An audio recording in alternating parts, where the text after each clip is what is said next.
Right, అది Tamil Nadu trends. మొత్తానికి విజయ్ అధికారం చేపట్టే దిశగానే ప్రస్తుతం ట్రెండ్స్ కనిపిస్తున్నాయి. డిఎంకే 3వ స్థానానికి పడిపోవడం అనేది ఇక్కడ అనూహ్య పరిణామంగా చెప్పాలి. ఏఐడిఎంకే 2వ స్థానంలో ఉన్న సిచ్యువేషన్ ప్రస్తుతం ఇప్పటివరకు అందుతున్న అప్డేట్ ప్రకారం చూస్తున్నాం. అమర్ గారు ఎలా విశ్లేషించాలి? Vijay is coming in to the power. ఇప్పుడు ఏమవుతుంటే యాక్సిస్ మై ఇండియా చెప్పింది కరెక్ట్ అవుతున్నది, ప్రదీప్ గుప్తాకు అభినందనలు. కానీ ఇది కూడా బీజేపీ పాకెట్లో పడ్డట్టే భావించవచ్చు. ఎందుకంటే ఏఐడిఎంకే సెకండ్ ప్లేస్లోకి వచ్చింది, బీజేపీతో టై పెట్టుకుంటే బీజేపీతో అలయన్స్లో ఉన్న ఏఐడిఎంకే సెకండ్ ప్లేస్లోకి వచ్చింది. రేపు ఏమన్నా విజయ్కి అనే టీవీకే పార్టీకి ఏమన్నా సీట్లు అటు ఇటు కొంచెం తగ్గి సపోర్ట్ కావాల్సి వస్తే బీజేపీ ఏఐడిఎంకే సైద్ధాంతిక వైరుధ్యం నాకు బీజేపీతో ఉంది అన్న విజయ్ అటువైపు మొగ్గు చూపుతాడా, లేదంటే డిఎంకేకి వెళ్ళే అవకాశం కూడా ఉండొచ్చా ఉండకపోవచ్చా? డిఎంకే వైపు వెళ్తాడని అనుకోవడం లేదు. అంటే నా అంచనా ప్రకారం ఏమిటి అంటే ఏఐడిఎంకే సెకండ్ ప్లేస్లో ఉంది, ఏఐడిఎంకే సపోర్ట్ తీసుకొని బీజేపీ సెంట్రల్లో అధికారంలో ఉంది కాబట్టి బీజేపీతో అతను అక్కడక్కడ మాట్లాడిండొచ్చు ఒకటి రెండు మాటలు. కానీ అతనేం పెద్ద ఇప్పటిదాకా రాజకీయాలను వాడేం కాదు, క్లీన్ స్లేట్, కొత్తగా రాజకీయాల్లోకి వస్తున్నాడు. కాబట్టి డెఫినెట్గా అతను కేంద్రంతో గొడవపడే మూడ్లో ఉంటాడు అనుకోను డిఎంకే లాగా. కాబట్టి తప్పనిసరిగా ఇది కూడా మళ్ళీ బీజేపీ పాకెట్లో పడుతుందని నా అనుమానం. But is it not a lesson to Andhra Pradesh politics sir, specially talking about Janasena? How? ఎలా అంటే విజయ్ సొంతంగా పోటీ చేసి ఏ పార్టీని భుజానికి ఎత్తుకోకుండా జనసేనకు టీవీకేకు మీరు పోలిక పెట్టడానికి నా క్వశ్చన్ మీకు అర్థం లేదు సార్. ఇది ఒక రకమైన వ్యతిరేకత భావం ఇటు కాపు ఓటర్లో, ఒక సామాజిక వర్గంలో, లేకపోతే పవన్ కళ్యాణ్ని బలపరిచిన వాళ్ళలో, అతను సీఎం కుర్చీలో కూర్చోవాలని ఆశించిన వాళ్ళలో ఇది ఒక సంకేతాన్ని ఇవ్వట్లేదా? టీవీకే పార్టీ పెట్టిన విజయ్ అనేవాడు నేను ఇంతకుముందు చెప్పినట్టుగా అదొక క్లీన్ స్లేట్, ఇప్పటిదాకా రాజకీయాలతో సంబంధం లేదు. రాజకీయాలు 2014లో జనసేన పార్టీ పెట్టినప్పుడే గనుక పవన్ కళ్యాణ్ ఇవాళ టీవీకే విజయ్ లాగా వచ్చింటే వేరేగా ఉండేది.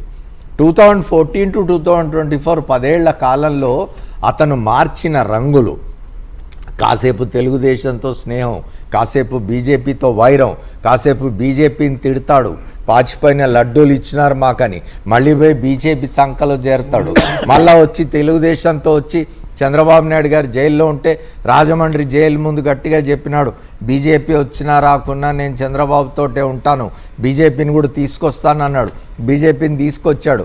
ఆ తర్వాత ఇప్పుడు 15 సంవత్సరాల పాటు చంద్రబాబునే ముఖ్యమంత్రిగా ఉంచుతాడు.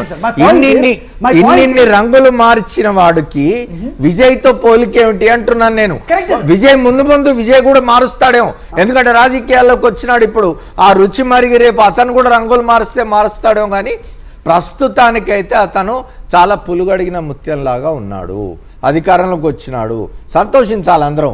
కొత్త వాళ్ళు పాలిటిక్స్లోకి వస్తే, కొత్త రాజకీయం కనుక వస్తే చాలా సంతోషపడాల్సిన ఇది ప్రజలే. ఐడియలిస్టిక్ అప్రోచ్ అనేది అందరూ ఖచ్చితంగా చెప్తున్నారు. రుద్రరాజు గారు, do you want to comment on it? డెఫినెట్గా ఐడియాలజికల్ కమిట్మెంట్ అనేది దాంట్లో క్లియర్ కట్గా అతను చెప్పాడు, నేను anti Bharatiya Janata party stand తీసుకుంటానని చెప్పి. At the same time for various reasons, అంటే చిన్న మీటింగ్లు, పెద్ద సభ జరుపుకున్నప్పుడు జరిపోయానని ఎంతో ఇబ్బంది పెట్టినటువంటి గవర్నమెంట్ ఆఫ్ ఇండియా కేసులు పెట్టడం కానీ, ఈడీ కానీ, ఇవన్నీ కూడా ఉన్నాయి. ఆల్రెడీ మనకి స్క్రోలింగ్లు చూస్తున్నాం, సెంట్రల్ బలగాలు అన్నీ వెళ్ళిపోయి అతనికి ప్రత్యేక భద్రత ఇస్తున్నాయని. ఇవన్నీ part of game. Amit Shah ఇదే పనిలో ఉంటాడు, పొద్దు నుంచి రాత్రి వరకు ఏ గేలం పట్టుకుని ఏ చేపని ఎలా వేటాడు కారణం కావచ్చు బీజేపీతో పోవడానికి తిరుగుతూ ఉంటాడు. అతనికి ఏ పని అవుట్ సోర్సింగే. ఇప్పుడు హేమంత్ బిశ్వా శర్మను కాంగ్రెస్ పార్టీ ప్యాంటు చొక్కా ఇచ్చి తయారు చేస్తే మా ముఖ్యమంత్రి క్యాండిడేట్ అని పెట్టుకున్నారు. అటువంటి వాళ్ళకి ఇంకా పెద్దగా మనిషిని తయారు చేసుకోండి. మా అవుట్ సోర్సింగ్ మనుషులు ఎందుకు?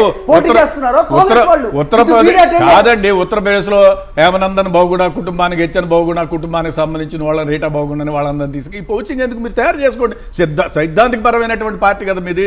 చిన్నప్పటి నుంచి మీరు అన్ని చేసుకుని వస్తారు కదా ఈ దేశం కోసం, తయారు చేసుకోండి. అవుట్ సోర్సింగ్ ఎందుకు? నేను విజయ్ గురించి కామెంట్ చేసే ముందు ఒక మాట, తమిళనాడు గురించి మాట్లాడుతున్నాను సార్. తమిళనాడులో మీరు అన్నట్టుగా ఒక పాయింట్ కరెక్ట్. మొదటిసారిగా 67 తర్వాత మొదటిసారిగా పెరియార్, అన్నాదురై లెగసీ అయితే అనుకుంటున్నామో అది జయలలిత రూపంలో ఏఐడిఎంకే కావచ్చు, కరుణానిధి నుంచి వచ్చినటువంటి సంక్రమించిన స్టాలిన్ రూపంలో డిఎంకే కావచ్చు. ఈ రెండు పార్టీల యొక్క ఆల్మోస్ట్ అంటే ఒక వెనుకబాటుతనం అనేటువంటిది మొదటిసారి కనిపించింది. కాబట్టి తమిళ రాజకీయాలలో విజయ్ రెండు దీంట్లో వచ్చినాడా కొత్తగా వచ్చినాడా పక్కన పెడతాను. విజయ్ స్కూల్లోకి వెళ్ళేటప్పుడు మీ కాస్ట్ ఏంటి అని ఒకవేళ అడిగినప్పుడు తమిళియన్ రాశారట వాళ్ళ నాన్న. నేను అందుకో చెప్తాను, రెండు పాయింట్స్ చెప్తాను. నేను ఏఐడిఎంకే డిఎంకే వచ్చినప్పుడు కానీ తమిళ అన్నాదురై నుంచి మొదలు పెడితే తమిళనాడులో మిగతా కారణాలు ఏమైనప్పటికీ కూడా ఇప్పటి వరకు ఇంట్రెస్టింగ్ పాయింట్ ఏంటంటే దళితులు 20% ఉన్న దళిత సామాజిక వర్గం ఉన్న Tamil Nadu highest in the country, total దేశంలోనే హైయెస్ట్ దళితులు ఉన్నటువంటి దేశం రాష్ట్రంలో. Even Periyar is not a Dalit, Annadurai is a Vaishya community Periyar. ఆ తర్వాత మిగతా ఎవరు కూడా ఇప్పటి వరకు ఎస్సీ కమ్యూనిటీ అని చెప్పుకొని కూడా రాలేదు ఇప్పటిదాకా ఎవరు. అక్కడ ముఖ్యమంత్రి కాలే, ఒక అవకాశం ప్రజలు ఆశించినారు, యువకుడు, దిస్ అ చేంజ్, జంజీ ఆలోచనలు కూడా అనుకోవచ్చు. ఇవన్నీ కలిపితే విజయ్ యొక్క రిజల్ట్, ఇవన్నీ కలిపితే ఒకటి కరుణానిధి అందుకోసం మేము అప్రోచ్ అవుతామా లేవనేది ఇప్పుడు ఇంకా నాకు ఆల్ ఇండియా పార్టీ డిసిషన్ తీసుకోవాలి. నేను తమిళనాడులో అన్నామలై ఏమైపోయాడు. నేనేమంటానంటే బీజేపీ పాయింట్ ఆఫ్ వ్యూలో వారు చెప్పిన పాయింట్ ఆఫ్ వ్యూలోనే బీజేపీలో వీళ్ళు అంటరాని వాళ్ళు, వీళ్ళు ముట్టుకునే వాళ్ళు, వీళ్ళు అంటరాని ఇది కాదు. దేశం కోసం అనే పదం వచ్చినప్పుడు మిగతా అన్ని చిన్న అయిపోతాయి అనేటువంటి బీజేపీ అభిప్రాయం నెంబర్ 1. నేను క్లారిటీ ఇస్తాను. చూసారు కదా ఆపో రాజ్యసభ సభ్యులందరినీ దేశం కోసం ఇలాగా కమండలో నీళ్లు మీరు మాట్లాడినప్పుడు నేను ఇంటర్వ్యూ కావాలి సార్. మీరు మాట్లాడితే ఇంటర్వ్యూ కావాలి సార్, చెప్పండి. నేను అందుకోసం నేను ఏం చెప్తున్నానంటే చాలా క్లారిటీగా ఇప్పుడు అక్కడ తమిళనాడు పాండిచేరిలో కూడా బీజేపీ అలయన్స్ పార్టీ, బీజేపీ డైరెక్ట్గా ఏం కాదు అక్కడ. బీజేపీ అలయన్స్ పార్టీ, బీజేపీ చిన్న పార్టీ, అక్కడ వేరే పెద్ద పార్టీ స్థానిక పార్టీ ఉంది. ఈవెన్ అస్సాంలో కూడా నేను క్లారిటీ ఇస్తున్నాను. అస్సాం పాలిటిక్స్ చెప్పి తమిళనాడుకు వస్తాను నేను. అస్సాంలో కూడా మొదటిసారి అధికారంలోకి వచ్చినప్పుడు హేమంత్ బిశ్వా శర్మ బీజేపీలో లేడు, ఇది గుర్తుపెట్టుకోవాలా. మేము అధికారంలోకి వచ్చినప్పుడు మొదటిసారి మా ముఖ్యమంత్రి అప్పుడు హేమంత్ బిశ్వా శర్మ మా పార్టీలో లేడు. ఆ తర్వాత వచ్చినాడు, ఆ తర్వాత ముఖ్యమంత్రి అయినాడు. మా పార్టీలోకి వచ్చిన తర్వాత మా చాయిస్ అవుతుంది కానీ మా పార్టీలో ముఖ్యమంత్రి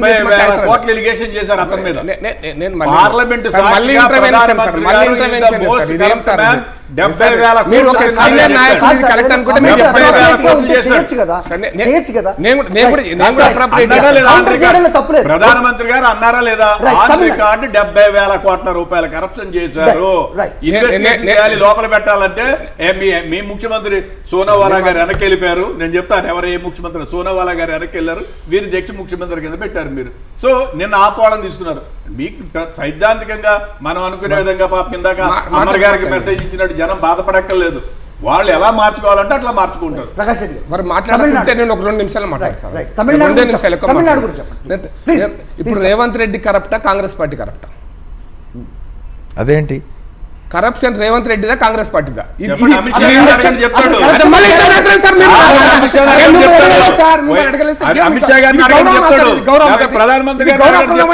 చర్చ అనుకుంటే గౌరవప్రదం ఇది చర్చ. నేను మిమ్మల్ని అడుగుతున్నా, ఇది గౌరవం కాంగ్రెస్ గౌరవం, కాంగ్రెస్ గౌరవం.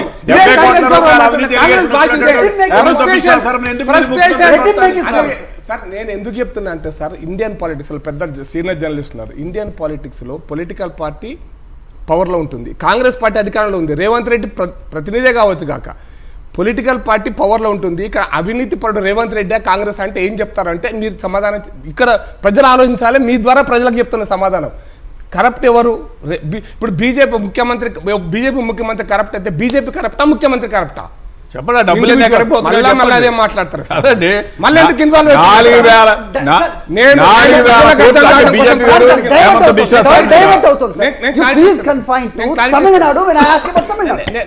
నేను అందుకోసం నేను క్లారిటీ ఎందుకు ఇస్తున్నా అంటే పొలిటికల్ పార్టీకి పర్సన్ కు మధ్యలో ఉన్నప్పుడు పొలిటికల్ పార్టీయే కరప్ట్ అనేటువంటి సిచ్యువేషన్ వచ్చినప్పుడు హేమంత్ బిశ్వా శర్మను ఆ విధంగా చూడాలని చెప్పడానికి నా పాయింట్. తమిళనాడు పోయినప్పుడు అందుకోసం డీవియేషన్ కాకుండా చెప్పిన తమిళనాడులో కూడా అన్నాదురై కావచ్చు, జయలలిత కావచ్చు, అన్నాదురై తర్వాత కరుణానిధి కావచ్చు, జయలలిత కావచ్చు, ఇప్పటిదాకా వచ్చినటువంటి పన్నీర్ సెల్వం కావచ్చు, పళనిస్వామి కావచ్చు, ఇవందరూ కూడా మొదటిసారిగా వాళ్ళందరి యొక్క పవర్ని చూసినారు అందరు, వాళ్ళ యొక్క అధికారం ఎట్లుండిందో చూసినారు. ఒక యువకుడు రాత్రి చాలా టీవీలలో వచ్చినటువంటి ఒపీనియన్స్ కూడా యూత్, నేను మా ఇంట్లో నేను ఒక రిలేటివ్లీ యంగ్ అండ్ న్యూ ఒక చేంజ్, ఇప్పటిదాకా చూసినటువంటి ఈ తమిళ భాష మీద తమిళం మీద ఇవన్నిటి మీద ఉన్నటువంటి చేంజ్ను కావాలని కోరుకున్నారు. అక్కడ ఉన్న సామాజికమైనటువంటి ఈక్వేషన్స్ కూడా మారిపోయినాయి. మిగతా అన్ని కారణాలతోటి వాళ్ళు టీవీకే వస్తున్నాడు. అయితే బీజేపీతో ఉండడా అనేటువంటిది ఆయనకు అవసరం పడుతుందా పడదా, పడితే ఎన్ని అవసరం పడతాయి, పడితే దాంట్లో ఎవరు పోతారు, బీజేపీ ఎన్ని గెలుస్తుంది. బీజేపీ ఇండిపెండెంట్ పార్టీ కాదు, అక్కడ 27 సీట్లు మాత్రమే పోటీ చేస్తుంది. మిగతా సీట్లన్నీ కూడా ఏఐడిఎంకే, ఇంకో ఆడ కూడా 10 పార్టీలు, ఒక్క పార్టీ లేదు. ఒక ఇండిపెండెంట్ పార్టీ బీజేపీ గుర్తుతో పోటీ చేస్తున్న 12 సీట్లు పోటీ చేస్తున్న పార్టీ కూడా ఉంది. కాబట్టి ఒక్క పార్టీ ఆడ పోటీ చేస్తలేదు. కాబట్టి వాళ్ళు ఎన్ని గెలుస్తారు సార్. తమిళనాడులో ఒకటి మాత్రం ఖచ్చితం ఏంటంటే, మళ్ళీ నేను చెప్తున్నా, అన్నామలైని పక్కన పెట్టి ఒక తప్పు చేస్తారు అనిపిస్తుంది అనలేదు. ఇప్పుడు రాజకీయ ఇప్పుడు సెకండ్ ప్లేస్ లో ఉంది ఏఐడిఎంకే, ఆ ఫ్యాక్టర్ పనిచేయలేదా? అది కూడా యాడ్ అయి ఉంటే ఫలితాలు మెరుగ్గా ఉండే. సార్ ఏఐడిఎంకేతో లేకుంటే డిఎంకేతో ఉండినాం అనుకోండి, బీజేపీకి ఆయన కూడా సీట్లు రాకపోయి ఉండింటే ఇది పొలిటికల్ అజంప్షన్స్. కాబట్టి మనం దాన్ని ఇప్పుడు డిఎంకే అంతకంటే ఘోరంగా ఓడిపోతుంది కదా. ఎందుకు వస్తుంది, ఇండియా కూటమిలో ఉన్నది. మేము ఇండిపెండెంట్ గా పోటీ చేసి ఉంటే మీరు అదే క్వశ్చన్ కదా, ఏఐడిఎంకే కాకుండా ఒకటి సార్, ఇక్కడ అస్సాంలో మీరు రిటైన్ చేసుకోవాలని ఫైట్, వెస్ట్ బెంగాల్లో పవర్ లోకి రావాలని fight, but that is not the same case in Tamil Nadu and Kerala. మీ అస్తిత్వం, మీ ఐడెంటిటీ కోసం సార్ మీరు ఒకటి కరెక్ట్ చెప్పినారు. కేరళ తమిళనాడు కూడా మా అంటే అయితే బెంగాల్ అస్సాం అంత సెన్సిటివ్ స్టేట్స్ కాదు అవి, అందుకోసం చెప్పాను నేను. బెంగాల్ అస్సాం అంతర్జాతీయమైనటువంటి సెన్సిటివ్ స్టేట్స్ అవి, ఇవి అంత కాదు అని చెప్తాను. అందుకోసం చాలా క్లారిటీగా చెప్తున్నా. అవి రెండు స్టేట్స్ అంతర్జాతీయంగా ఇంటర్నేషనల్ పాయింట్ ఆఫ్ వ్యూలో చాలా సెన్సిటివ్ స్టేట్స్, చాలా సెన్సిటివ్ ఇష్యూస్ కూడా ఉన్నాయి ఆడ, చాలా సెన్సిటివ్ ఇష్యూస్ కూడా ఉన్నాయి. అంత సెన్సిటివ్ ఇక్కడ లేదు. ఎందుకంటే బెంగాల్ చికెన్ నెక్ అంటాం కదా, చికెన్ నెక్ తెగొడతా అన్నారు సార్ బెంగాల్లో. బీజేపీ అధికారంలోకి వస్తే చికెన్ ఫిష్ తిన్నెవరు అన్నారు టీఎంసీ, అది జరగబోతుంది. అటువంటిది సార్, ఎవరి ఆహారం అలవాట్లు వాళ్ళవి సార్. ఎవరి ఆహారం ఈవెన్ అస్సాం నేను తిన్నాను సార్, మిథున్ తిన్నాను అస్సాం అరుణాచల్ ప్రదేశ్ పోయినప్పుడు. నేను బీజేపీ కాదా? ఇది అంటే ఆహారపు అలవాట్లు, డ్రెస్సింగ్, ఇది బీజేపీ డిసైడ్ చేస్తారు. ఈవెన్ సాంస్కృతికమైన నువ్వు ఇట్లా బొట్టు పెట్టుకో, పూజ, ఇది కాదు ఇష్యూ. నువ్వు ఈ దేశ సరిహద్దు రక్షణ, ఈ దేశ సార్వభౌమాధికార రక్షణ, రాజ్యాంగ రక్షణ, ప్రజాస్వామ్య రక్షణ, ఇది ఉంటాయా ఉండయా, ఎవరు ఉంటే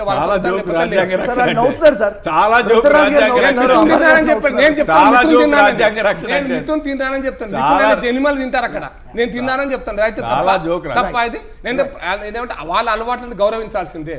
మేఘాలయలో ఒక రకమైన అలవాట్లు ఉంటాయి, గౌరవించాల్సిందే. మన దగ్గర కూడా చాలా మంది ఇది తినమంటారు, అది తింటామంటారు, గౌరవించాలి.